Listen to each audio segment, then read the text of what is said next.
परराष्ट्र व्यवहार मंत्रालयानं म्हटलं आहे।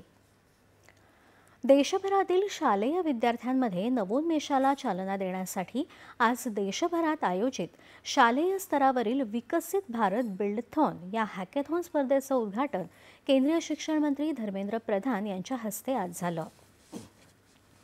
21वे शतक ज्ञान आधारित आहे आणि भारत या ज्ञान आधारित जगाचं आणि अर्थव्यवस्थेचं नेतृत्व करणार आहे, असं प्रधान यांनी यावेळी सांगितलं। विकसित राष्ट्र बनण्यासाठी भारताला स्पष्ट दृष्टिकोन, प्रगत तंत्रज्ञान आणि IT आधारित उपायांच्या आवश्यकतेवर भर देत या काळात विद्यार्थी हे उपाय निर्माण करतील, असा विश्वास त्यांनी व्यक्त केला। 3 लाखांहून अधिक शाळा आणि 25 लाखांहून अधिक विद्यार्थी आणि शिक्षकांनी या बिल्डथॉनमध्ये आभासी पद्धतीनं भाग घेतला।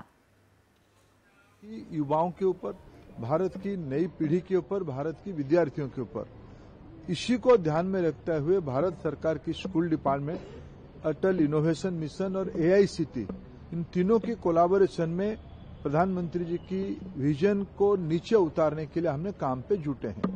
इसी सारे नवाचार की आइडिया से, नवसृजन से भारत विकसित होने वाला है।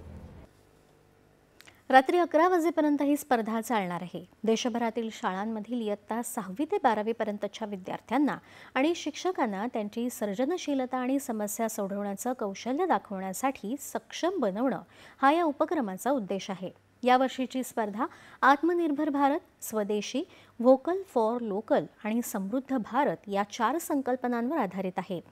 या स्पर्धेतील राष्ट्रीय स्तरावरील 10, राज्य स्तरावरील 100 आणि जिल्हा स्तरावरील 1000 विजेत्यांना एकंदर 1 कोटी रुपयांची पारितोषिकं वितरित करण्यात येतील।